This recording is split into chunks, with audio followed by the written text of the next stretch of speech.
Approchez, approchez.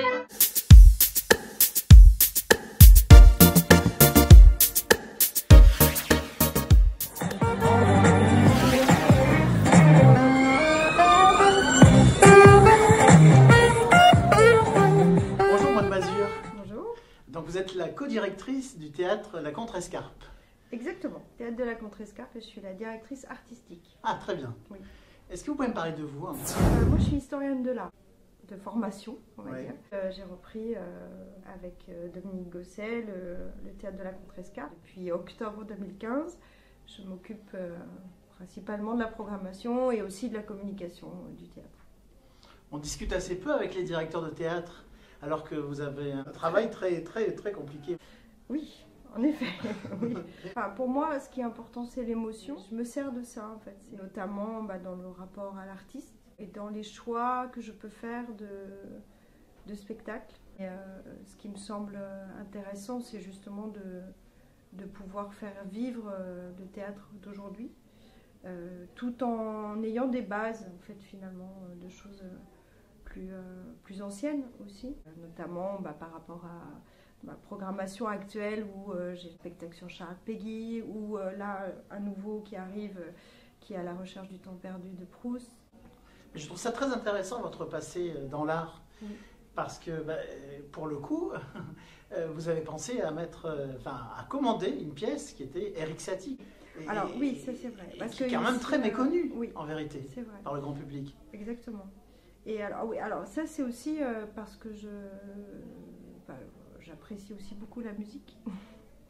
Erik Satie fait partie de mes compositeurs préférés, que j'ai beaucoup écouté, avec Chopin aussi. Oh, peut-être qu'un jour il y aura une pièce sur Chopin, on ne sait pas. C'était se dire oui, pourquoi pas parler de ce personnage qui est un peu atypique aussi, qui n'a pas forcément été compris à son époque, comme beaucoup d'artistes peintres aussi que j'ai pu étudier ou faire partager. J'ai demandé à Laetitia Gonzalez, avec qui on travaillait déjà ici, et elle m'a dit écoute, pourquoi pas, et on est parti là-dessus, et puis après le projet s'est commencé à se monter. Elle avait déjà la comédienne Anaïs Yazid qu'elle connaissait, qu'elle pressentait.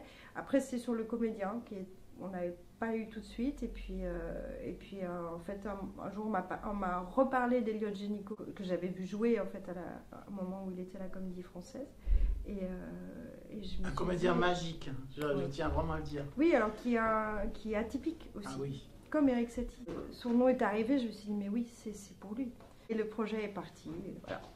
Ce qui Et est il est sur génial, les planches depuis octobre, et là on le prolonge cette année en 2020. et qui est l'un de mes spectacles coup de cœur de la saison. Vraiment. Et je le dis très sincèrement. Merci. C'est un très beau spectacle. Alors, Laetitia a créé vraiment un univers avec les illustrations de Suki, donc il y a vraiment un vrai univers autour de ça. Parce que c'est beau. Oui. Vous êtes un tout petit théâtre, la Contrescarpe, 120 places je crois, 110. 110 places. Et vous avez pourtant même une auteure résidente bientôt, avec Laetitia. Oui, c'est vrai. Oui. On a des artistes associés. Philippe Fertret qui a joué pendant 4 ans Pas de soucis, qui est revenu l'été dernier avec son nouveau spectacle en mode projet. Laetitia sur Péguy, Anna Karénine, Erik Satie, puis il y en aura peut-être d'autres encore. Et on a aussi Pierrette Dupoyer qui vient aussi régulièrement faire des sessions de ces nombreux spectacles chez nous. Qui est complète d'ailleurs chaque fois qu'elle vient. Oui. Et là, elle revient au mois de mai avec un spectacle sur Dreyfus. Et on a aussi Régis Vlachos aussi, qui est venu, qui avait joué Dieu est mort et moi non plus je me sens pas très bien ici, qui avait fait sa créa de Cabaret Louise aussi ici. Et on a aussi Yves Cusset qui revient aussi régulièrement avec ses spectacles. Je trouve que c'est important en fait, une fidélité aussi dans ce qu'on propose. Et puis c'est des amitiés aussi, Oui. c'est des liens, c'est de l'affectif aussi beaucoup. Et je trouve que c'est important, c'est un peu comme une famille, un peu comme une grande troupe, Oui. d'une certaine façon. Ça se sent vraiment dans ce théâtre. Ouais. Déjà parce que vous faites avec un soin incroyable les affiches. Les affiches sont toujours très belles à la Contrescarpe. On essaie. Est-ce que vous les retravaillez quand vous... Oui. oui. Votre programme est très beau. Ouais. J'adore à chaque fois. Avec mes cartes postales. Ah, ces illustrations sont superbes. Oui. Il y a une patte Un dans peu ce théâtre. vintage. J'ai cherché pendant longtemps à me dire qu'est-ce que je pourrais trouver pour nous identifier. Et en fait, j'ai une collection personnelle en fait de cartes postales comme ça. Et je me suis dit, pourquoi pas essayer avec ça. Et je trouvais que c'était. Et donc après, j'allais dans les brocantes et puis je cherche en fait des cartes postales. Et maintenant, je cherche en fait en fonction de mes programmations. Je me dis, ah tiens, ça serait pas mal pour telle saison, voilà. Ou pour Noël, ou pour différents événements. Et donc voilà, ouais, j'aime bien. J'ai l'impression que les comédiens sont heureux d'être chez vous. J'espère. Mais oui, mais ça se sent. C'est souvent ce qui revient, Oui. c'est vrai. Ils ont envie de revenir. Et ça, je trouve que c'est important. Et ils ont envie de rester. Et souvent, c'est ce qu'on fait. Qui s'installe ici, dans notre petite maison. Et en même temps, il y a toujours des nouveautés également. Oui. Et ça, c'est super. Oui. Parce que du coup, vraiment, c'est devenu un rendez-vous incontournable pour moi, de venir faire un petit tour à la Contrescarpe. Ah, Déjà parce que je n'ai pas encore été déçu, pour tout vous dire. ah, j'espère que ça va continuer. Et cette saison particulièrement. Oui. Vous en avez conscience? On a je pense cette particularité avec Dominique Gosset aussi, qui co-dirige le théâtre, c'est que nous ne sommes pas auteurs, ni comédiens, ni metteurs en scène. Donc ce qui compte, c'est vraiment le spectacle, les émotions qu'on peut ressentir face à ce spectacle. J'ai envie de montrer ici ce que j'aime et ce que j'ai envie de voir. Et Oui. ce que j'espère le public aura envie de voir, en fait. Et donc après, avec toujours aussi un message, j'ai envie que les gens apprennent des choses ou réfléchissent ou des émotions, quelque chose qui ressorte en se disant là il s'est passé quelque chose, on a vécu quelque chose à ce moment-là, on repart enrichi de ce moment. Et je trouve que c'est important. On est comme dans un petit village ici, dans le 5e, la place de la Contrescarpe. C'est un petit village, des petits immeubles, des petites boutiques, des cafés qui sont là depuis longtemps. Et je suis retombée sur des photos là, récemment parce que je cherchais une photo pour notre présentation de saison. Et j'ai vu des photos des années 20-30. Et sur la place de la Contrescarpe, il y avait un petit kiosque avec une colonne Maurice. Il y avait l'hôtel, le grand hôtel des sports. Enfin, et je me dis, il y a une âme ici, il y a quelque chose il y a une histoire aussi. Et c'est ça qui me plaît aussi d'être ici en fait. Je trouve que ça fait 5 ans et c'est un bonheur en fait. Je suis très contente. Alors, j'ai l'impression que vous avez trouvé votre route là, en Oui. termes de programmation. Alors pour la programmation, oui, parce que là on prolonge, je m'appelle Eric Satie comme tout le monde, on prolonge Fausse Note aussi qui est arrivé aussi en octobre et qu'on aime beaucoup. Et après, sur les week-ends, je continue de faire les LAD, un livre, une adaptation, un débat. J'ai eu beaucoup de séances, notamment de l'Exception, qui est resté aussi quasiment 2 ans. Un très très beau spectacle, Alexandra Ducas. Et là, j'ai le nouveau LAD avec Elios Alzoulet, adapté de son livre. On a le spectacle pour enfants aussi, Pourquoi Blanche-Neige ne se réveille pas et autres contes recyclables, qui est aussi un spectacle pour sensibiliser les enfants et aussi les adultes, c'est toujours bien de le rappeler, à l'écologie. Et là, je reprends à partir de mardi prochain, Rien plus rien au monde, le spectacle avec Amandine Rousseau, qui est un seul en scène absolument scotchant. Je crois que la première fois, ça devait être en 2016 ou 2017. Elle était venue avec son metteur en scène, Fabien Ferrari. Et elle m'avait présenté le spectacle ici. J'étais toute seule dans la salle. Elle m'a montré le spectacle. Et à un moment, elle m'a regardée. Je sais pas, j'ai été happée par ce regard. Et je me suis dit, mais ce spectacle est fabuleux, en fait.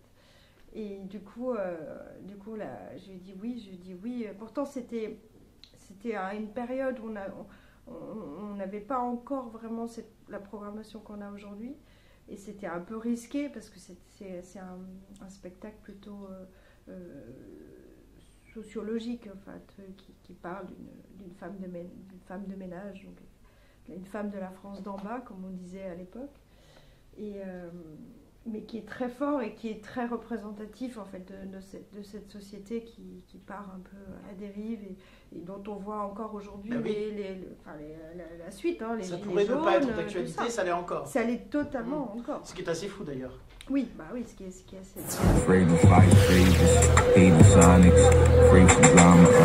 Comment vous fonctionnez? La plupart du temps, on me propose des choses. Ce que je veux, moi, c'est voir les comédiens sur scène. Donc je dis, ok, ça m'intéresse, faites-moi une lecture et je vous dirai oui ou non. C'est ce qui s'est passé d'ailleurs pour Galatée. J'ai rencontré Mathilde, l'auteur, via Justine qui travaille avec nous. Ils ont lu et il y avait déjà de l'intention quand même, c'était un peu travaillé. Et là, je suis sortie, je me dis, ouais, ça m'intéresse.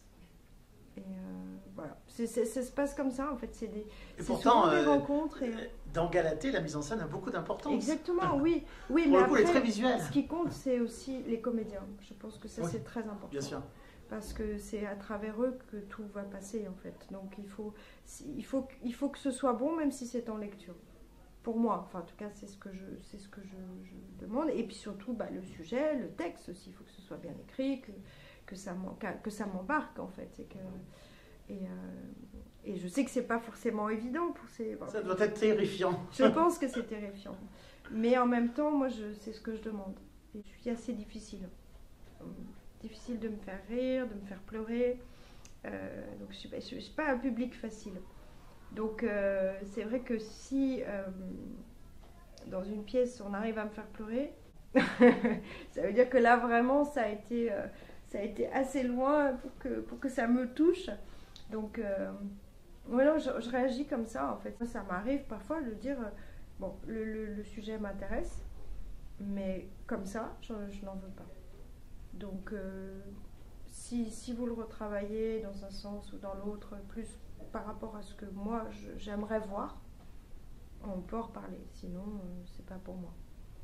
Je préfère le dire directement en fait. Parfois je suis assez je peux être parfois assez dure à la sortie d'une lecture ou autre en disant les choses telles que moi je les conçois. Mais je préfère plutôt que dire peut-être je préfère être franche. Vous êtes le premier public quand même. Hein, voilà, donc et ça fait partie aussi de votre rôle d'avoir une position de toute façon. Oui, bien sûr. C'est important. Oui, mais c'est toujours un peu difficile. Difficile. Ouais, je vous connais un tout petit peu, pas intimement, mais je vous connais un tout petit peu.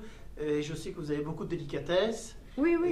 Mais je peux être directe. Voilà, je vais dire les choses directement. Pas dans la. Ça restera toujours bienveillant. Il n'y a jamais de. Je ne vais pas être méchant. Mais je préfère parfois être plus cash. On choisit les pièces, donc on se dit, on prend le risque avec vous, parce que c'est pas toujours évident, on ne sait jamais comment ça va marcher, surtout à Paris, où il y a énormément de pièces qui sont proposées. On va pas vous accabler avec un minimum garanti, on va vous aider, on va faire en sorte de nous prendre tout ce qu'on peut prendre en charge. Et vous accompagner avec nos équipes pour que tout se développe au mieux. Il y a une vraie différence entre les théâtres qui ne font que louer la salle et les théâtres qui prennent les risques avec les comédiens et qui font ou des coproductions ou des co-réalisations, des partenariats. Ça se sent très fort. Parce que du coup, vous êtes aussi impliqués, tout simplement. On est totalement impliqués parce qu'il faut qu'il y ait du monde pour que... Mais on sent vraiment aussi cette ligne conductrice de programmation. Chez vous, tous les spectacles sont vraiment très différents. Oui. Je trouve qu'il y a un lien, c'est le texte. Je trouve que le texte est toujours très bien travaillé, trouvé.